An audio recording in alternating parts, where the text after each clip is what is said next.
Sinopsis bagi 3.1 iaitu tamadun Islam terbahagi kepada 4 iaitu latar belakang, etika dalam Islam, sumber etika dalam Islam, kelebihan. Assalamualaikum. Hari ini kita akan berbicarakan tentang tamadun Islam. Sejarah telah membuktikan tamadun Islam merupakan tamadun yang serta bersifat syumul, iaitu menyeluruh.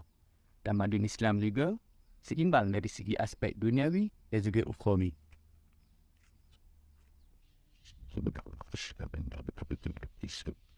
Seterusnya, mari kita membincangkan tentang sejarah tamadun Islam. Tamadun Islam.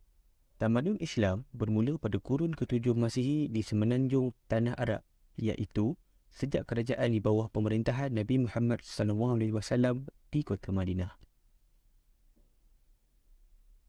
Tampuk pimpinan seterusnya diambil alih oleh para sahabat serta penguasa-penguasa Islam yang hebat, seperti tokoh-tokoh di zaman Khulafa Ar-Rasyidin, Bani Umayyah, Abbasiyah serta Turki Uthmaniyah yang seterusnya berkembang dengan meluas dari barat ke Asia Timur. Okey, untuk part seterusnya, jom kita ke bilik Aiman. Let's go.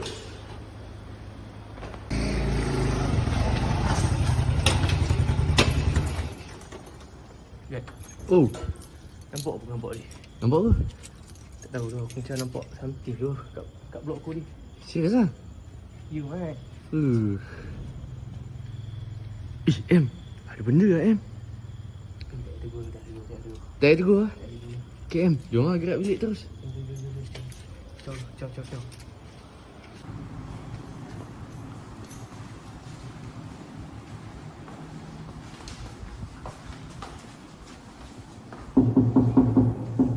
Man.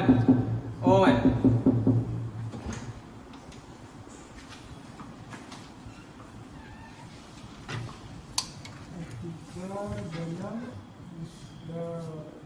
Oi. Ni kau boy. Jom ikut video tik tak? Ha? Ikut video tik. Pak aku singgah lah. Dah 12.30 dah. Otak lah. Esok lah. Tak apa lah. Aku pun esok lah. Aku pun rasa tak sedap badan kau ni. Jom dulu, jom.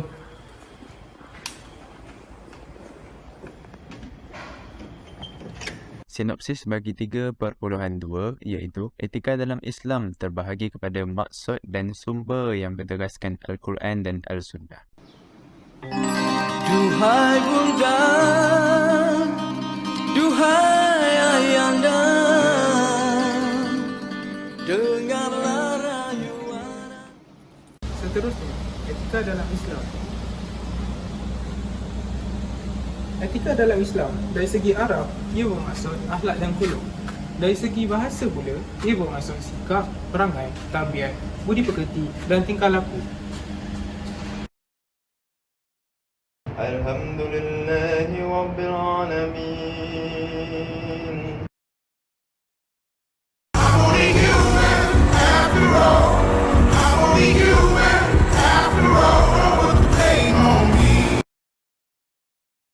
Tempoh yang paling berharga dan bernilai bagi orang-orang yang beriman.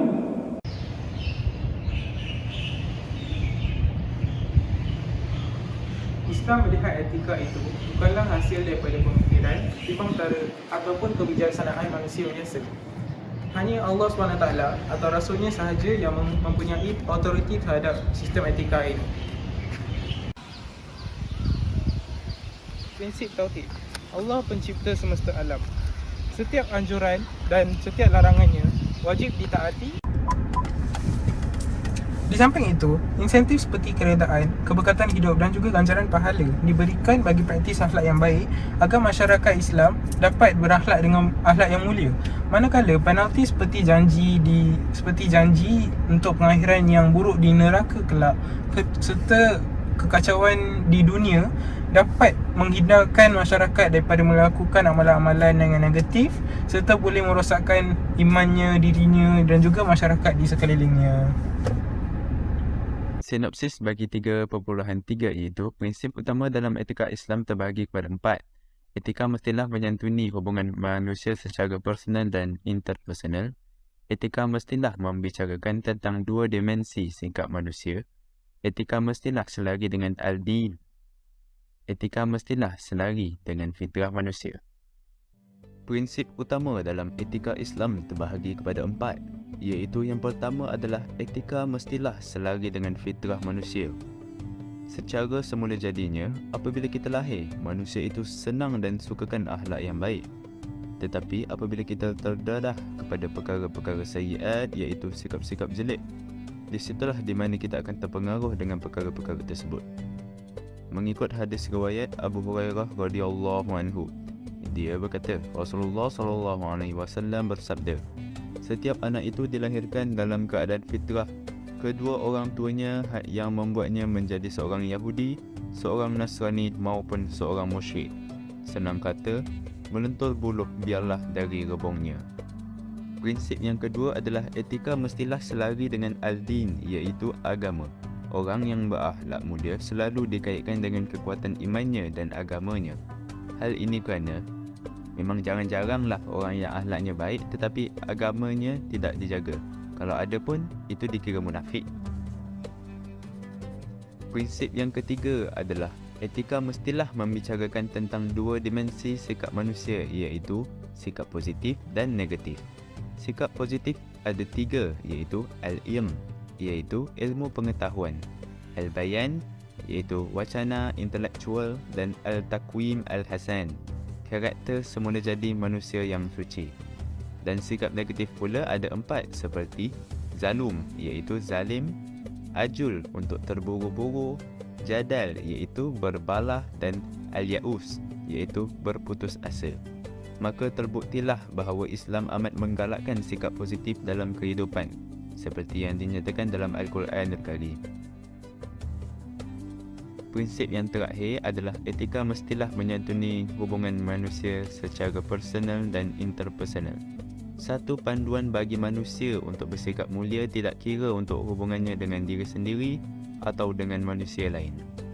Bagi hubungan dengan diri sendiri ataupun bersifat personal, ia melibatkan proses tazkiyatun nafs, iaitu penyucian diri.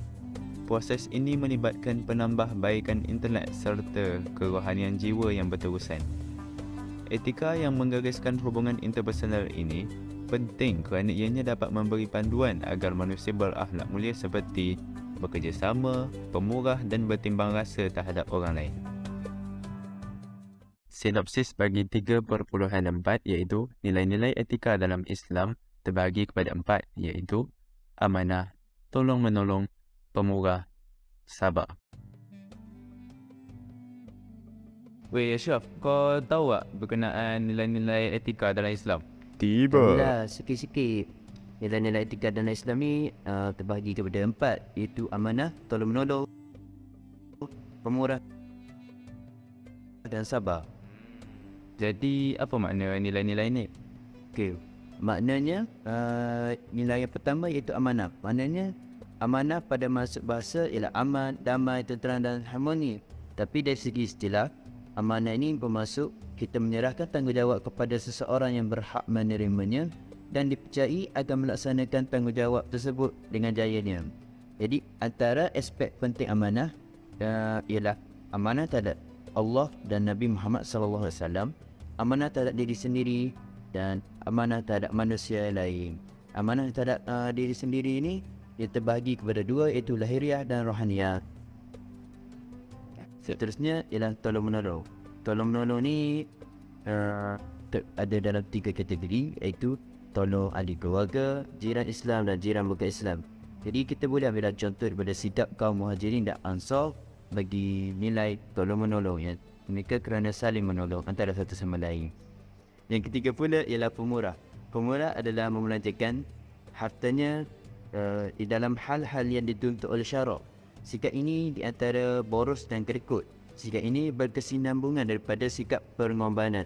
Pengorbanan untuk membelanjakan harta di dalam Allah tanpa mengharapkan balasan. Hal ini dapat membersihkan hati daripada sifat riak, sombong dan bongkak. Yang terakhir, cuba tega. Ya, betul. Sabar. Sabar ialah menahan diri atau istilahnya menahan dan menanggung diri daripada melakukan perkara-perkara jelek yang dikuasai lelaki. Sebagai manusia biasa, para rasul serta nabi-nabi juga tidak dapat lari daripada diuji dengan kesulitan yang sedemikian di dalam hidup mereka. Namun, apa yang membezakan akhlak seorang mukmin dengan yang lainnya adalah kekuatan mereka untuk bersabar demi mengharapkan keredaan Allah Subhanahu Wa Taala. Jadi ia amat susah jika manusia tiada sikap sabar, maka runtuhlah akhlak serta terpamerlah segala aib yang mana dapat mengkucak-kacirkan kehidupan.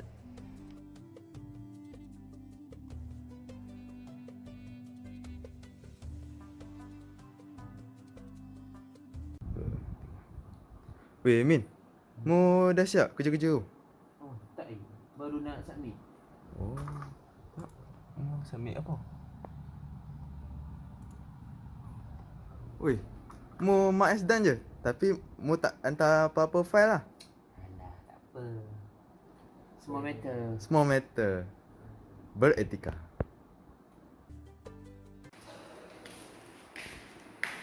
Assalamualaikum. Ada makanan. Baik je. Baik. Baik bulan Ramadan. Mau beli kat mana? Ya, kedai Ahok. Dia buka kat time puasa ni. Weh, tak plastik hitam Ya, kita je.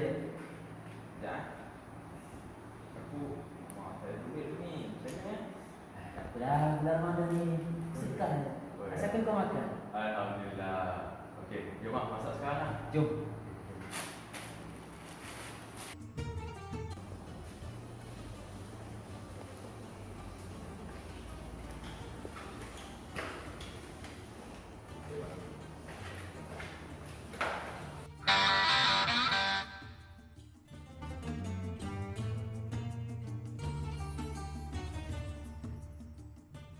Sinopsis bagi 3.5 ialah tamadun Melayu yang terbahagi kepada dua iaitu adat Melayu. Tamadun Melayu merupakan salah satu tamadun kepulauan yang tertua. Tamadun Melayu. Tamadun Melayu. Tamadun Melayu sebenarnya adalah salah satu tamadun kepulauan yang tertua. Tamadun Melayu juga sebenarnya sebuah tamadun yang terbentuk daripada sekelompok manusia yang digolongkan sebagai kumpulan orang-orang Melayu yang bertempat di suatu wilayah di Asia Tenggara.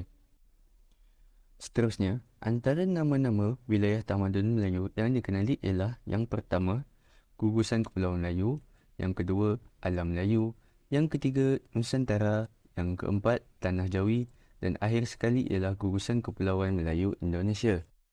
Perkembangan tamadun Melayu. Tamadun Melayu sebenarnya berkembang di dalam gugusan Kepulauan Melayu yang terletak di perlengkahan Khatulistiwa dan berpangkal daripada semenanjung Tanah Melayu yang meluncur daripada tanah besar benua Asia. Maka terlahirlah suatu peradaban yang menjadi tunggak dan teras kepada negara-negara di alam Melayu pada zaman sekarang. Dengan ini, terlahirnya suatu rumpun bangsa Melayu yang berkongsi satu bahasa dan satu budaya kehidupan. Seterusnya, etika dan adat. Etika dan adat ni boleh diringkaskan sebagai maksudnya ialah suatu kebiasaan ataupun satu panduan tingkah laku yang digunakan secara turun-temurun sehingga ianya dianggap sebagai satu tradisi. Etika dan adat terdapat banyak fungsi. Yang pertama, panduan untuk mengatur perbuatan seperti dalam bidang politik, undang-undang, ekonomi dan sebagainya. Selain itu, adat juga digunakan untuk menjamin keamanan, kesejahteraan dan keharmonian dalam masyarakat untuk mengelakkan segala pergaduhan dan perbalahan antara masyarakat. Etika dan adat. Etika dan adat mempunyai dua jenis. Yang pertama, adat yang diadatkan dan juga adat rasam. Contoh adat yang diadatkan ialah undang-undang dan hukuman. Adat yang diadatkan ini sebenarnya telah digunakan secara turun-temurun oleh masyarakat terdahulu sehingga kini. Ianya untuk menjadi satu panduan untuk masyarakat menjalani kehidupan seharian mereka. Selain itu, adat rasam ialah suatu perbuatan yang diamalkan oleh masyarakat.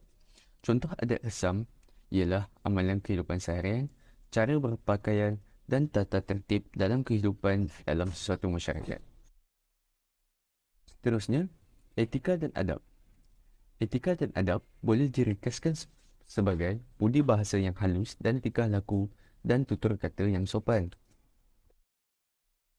Seterusnya, perbandingan antara etika dan adab dan juga etika dan adab. Etika dan adab boleh diringkaskan sebagai satu tindakan atau perbuatan yang diwarisi secara turun-temurun. Contoh yang lebih umum berkaitan etika dan adat ialah adat berkahwin, adat bermusyawarah, adat kelahiran dan kematian. Manakala etika dan adab pula merupakan suatu perbuatan yang elok dan sopan dalam kehidupan seharian sesuatu masyarakat. Contoh yang lebih umum untuk etika dan adab ialah adab berjiran, adab pergaulan dan juga adab ketika bersama orang tua.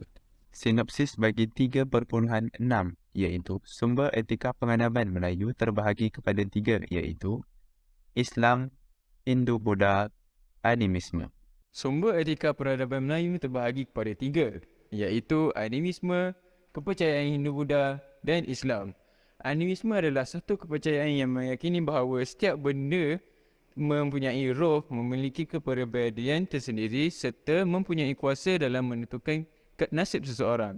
Secara ringkasnya, mereka menyembah kepada sesuatu yang spesifik. Contohnya, gua, pokok atau batu yang besar. Mereka mempercayai bahawa ia mempunyai semangat. Mereka menyembahnya supaya semangat itu tidak mengganggu mereka, malahan dapat membantu mereka dalam menjalani kehidupan seharian mereka. Seterusnya, kepercayaan Hindu-Buddha. Kepercayaan ini kuat mempengaruhi masyarakat Melayu terutamanya pada golongan istana pada zaman dahulu. Misalnya, raja-raja dipandang mulia kerana dianggap sebagai jemaah dewa-dewa. Justru, mereka berhak diletakkan pada kedudukan yang tinggi kerana status mereka yang dianggap sebagai dewa. Pengaruh India telah dibawa oleh golongan kshatriya atau tentera, golongan penakluk pedagang iaitu Brahmin atau pendeta. Aspek-aspek kebudayaan India disesuaikan dengan budaya penduduk tempatan untuk diamalkan. Akhir sekali, kedatangan Islam di tanah Melayu banyak membuat perubahan pada masyarakat Melayu. Malahan, ia membawa kepada revolusi yang mengubah pandangan masyarakat Melayu tentang kepercayaan mereka sebelum ini. Masyarakat Melayu telah berpegang kepada konsep Tauhid. Tauhid adalah konsep yang menerapkan bahawa Tuhan itu hanyalah satu, iaitu hanya Allah yang satu. Selain itu, Nabi Muhammad pula adalah utusan darinya untuk menyampaikan ajaran Islam. Quran dan As-Sunnah merupakan dua sumber teras yang diterapkan dalam kehidupan masyarakat Melayu pada masa kini. Sekian sahaja daripada saya.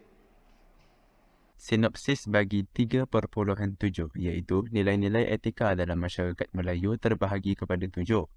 Halus budi pekerti dan budi bahasa, kesetiaan kepada pemimpin, mementingkan maruah dan harga diri, mempertahankan keadilan dan kebenaran, amanah, bermuafakat dan tolong-menolong, memuliakan ibu bapa dan orang yang lebih tua.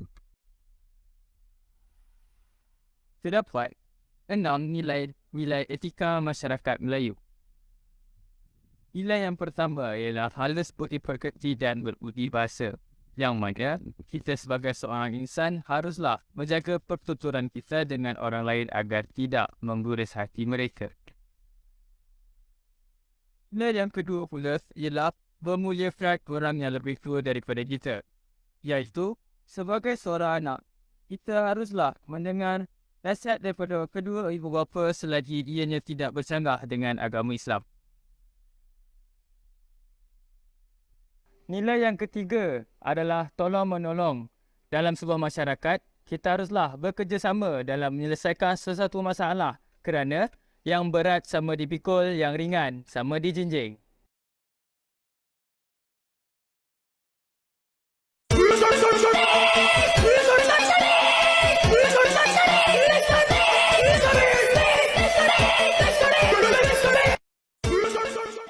Nilai yang keempat adalah menjaga maruah diri supaya kita tidak mudah terpengaruh dengan melakukan kegiatan-kegiatan yang dapat merosakkan nama baik diri dan keluarga.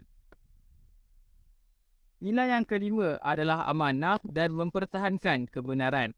Setiap masyarakat haruslah menerapkan sifat amanah dalam diri masing-masing dan juga berani mempertahankan diri, agama dan bangsa. Nilai yang terakhir iaitu yang keenam adalah kesetiaan kepada pemimpin.